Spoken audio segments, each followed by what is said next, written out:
Students, कैसे हैं आप सब। उम्मीद करती हूँ आप लोग अच्छे होंगे। आज आपकी वर्कशीट नंबर 17 आई है। इसे अच्छे से लेबल कर लीजिए, डेट डाल दीजिए, क्लास, सब्जेक्ट, अपना नाम, अपने टीचर का नाम लिख लीजिए। आज फिर हम लोग सुनामी को ही पढ़ने वाले हैं। Part 3 of tsunami lesson continue. It is said that animal have some special power. यानी कहा जाता है कि जानवरों के पास कुछ स्पेशल पावर होती है एंड कैन सेंस डेंजर, और वो किसी खतरे को पहले से ही भाप लेते हैं। Let's read about animal behaviour. चलिए तो हम जानवरों के बिहेवियर के बारे में पढ़ते हैं। Animals become restless before earthquake. यानी एनिमल्स जो होते हैं वो अगर भूकंप आने वाला है, अर्थक्वेक आने वाला है, तो उससे पहले ना वो बेचैन होने लगते हैं। Dog can sense when their own owner are coming home. यानी जो डॉग होता है, कुत्ता होता है, उसे पहले ही पता चल जाता है जब उसका मालिक घर आ रहा हो। Birds fly thousand of kilometre to migrate. जो बर्ड्स होती हैं वो हज़ारों किलोमीटर उड़ के आ जाती हैं माइग्रेशन के कारण। आप लोग को पता है ना कि जब कुछ बर्फीले इलाकों में बहुत ज़्यादा सर्दी होने लगती है तो वो माइग्रेशन बर्ड्स जो होती है वो हमारे इंडिया आ जाती हैं। और जब इंडिया में गर्मी स्टार्ट हो जाती है तो वहाँ का टेम्परेचर नॉर्मल होने लगता है ना। तो वो यहाँ से माइग्रेशन करके अपने मुल्क वापस चली जाती है। अब देखिए हम चैप्टर को पढ़ना शुरू करते हैं। यहाँ लिखा है द सुनामी किल्ड 1,50,000 पीपल। यानी सुनामी ने 1,50,000 लोगों को मार दिया। But only a few animals dead. लेकिन कुछ ही जानवर मरे। In the part 3 of this lesson you will read how animals save themselves. इस वाले पार्ट में, जो कि आपका पार्ट 3 है, पेज नंबर 29 पे है, इसमें हम ये पढ़ेंगे कि जानवरों ने अपने आप को कैसे बचाया। तो ये लिखा है बिफोर द जाइंट वेव। बड़ी वेव आने के बाद शीम into the coast in India and Sri Lanka. यानी कि जो आपका एरिया था, यहाँ पे क्या हुआ, आके जो जाइंट वेव थी यानी सुनामी की जो लहरें थी वो आके गिरी इंडिया और श्रीलंका पे। Wild and domestic animals seem to know what was about to happen. चाहे वो जंगली जानवर हो, चाहे वो डोमेस्टिक यानी पैट एनिमल्स हो, उन सबको पता चल गया था कि क्या होने वाला है। दे फेल टू सेफ्टी। वो अपने आप को बचाने लगे थे। अकॉर्डिंग टू आई विटनेस, अगर हम आई विटनेस की बात करें जिन्होंने इस चीज़ों को देखा है, वो बताते हैं elephants screamed and run for high ground. यानी कि जो एलिफेंट थे वो डर चुके थे और बहुत दूर भाग रहे थे। Dog refuse to go outdoor. यानी कि कुत्ते बाहर जाने से मना कर रहे थे।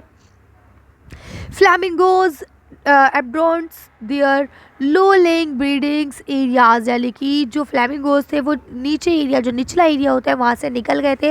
And the zoo animals rushed into their shelter and could not be entreated to come back out. यानी कि और जो जू के एनिमल्स थे वो सब अपने अपने शेल्टर्स में चले गए थे और बाहर आने से इनकार कर रहे थे।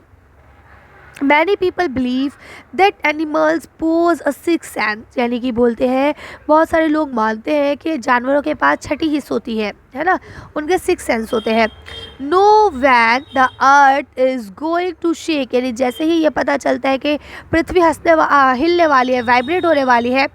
सम expert believes that animals more acute hearing happening them to hear और फीलिंग द अर्थ वाइब्रेशन। यानी कि जो आपके साइंटिस्ट है, जो एक्सपर्ट है, वो इस बात को मानते हैं कि जो भी कुछ होने वाला है, हल्की सी भी चीज़ होती है ना, वो एनिमल्स को बहुत ज़्यादा पावर में सुनाई देती है और वो उस चीज़ को पहले से ही महसूस कर लेते हैं। They can sense and approaching disaster long before human realise what's going on. यानी इंसान जब तक सोचेगा ना कि यहाँ क्या हो रहा है, क्या चल रहा है, उससे पहले ही, बहुत पहले ही कोई भी प्राकृतिक आपदा आए, चाहे प्राकृतिक हो चाहे कैसी भी आपदाएं हो, एनिमल्स को पता चल जाता है कि कुछ परेशानी आने वाली है।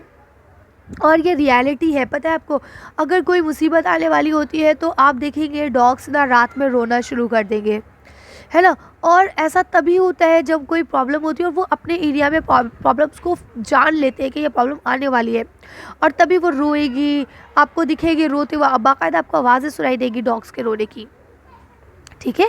तो यहाँ लिखा है we can not be sure whether animal have a six sense और नॉट, यानी हम श्योर नहीं है इस बारे में कि जानवरों के पास छठी हिस्स होती है या नहीं होती है, but the fact is that the giant wave that rolled through the Indian ocean killed more than 1,50,000 people in the दर्जन countries but not many animals have been reported dead, यानी कि हमें नहीं मालूम एनिमल्स के पास छठी हिस्स होती है या नहीं होती है, लेकिन फैक्ट की बात सिर्फ इतनी सी है कि जब वो जाइंट वेव आ रही थी, यानी जब सुनामी आ रही थी, उस वक्त इंडियन ओशन में, है ना, आपका इंडियन ओशन है हिंद महासागर, उसमें आ रही थी, तो उसने 1,50,000 से ज़्यादा लोगों को मार दिया था, लेकिन जानवरों के मरने की खबर नहीं आई। ठीक है, अब उम्मीद करती हूँ तक आपको समझ में आ गया होगा। अब देखिए क्वेश्चन लिखा है आफ्टर रीडिंग द पैसेज को पढ़ने के बाद right the animal reaction in the column blow. अब आपको यह एनिमल रिएक्शन लिखना है कि किस जानवर का क्या रिएक्शन रहा था उस दौरान, है ना। तो एलिफेंट का क्या रिएक्शन रहा, डॉग का क्या रिएक्शन रहा और फ्लैमिंगो का क्या रिएक्शन रहा। बाकी जू के एनिमल्स का जो रिएक्शन था वो यहाँ आपको दे दिया गया है कि वो अपने शेल्टर्स में चले गए थे और बाहर आने से मना कर रहे थे। तो चलिए इन तीनों का हम एक साथ देख लेते हैं कि एनिमल्स किस तरह से बाहर भाग गए थे।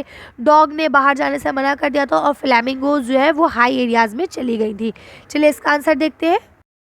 देखिए आप लिख सकते हैं कि किस तरह से एलिफेंट्स डर गए थे, वो दूर भागने लगे थे, है ना। उसके बाद डॉग्स ने बाहर जाने को मना कर दिया था और फ्लैमिंगोज जो है वो हाई एरियाज में चली गई थी। तो कर सकते हैं, चलिए आगे बढ़ते हैं।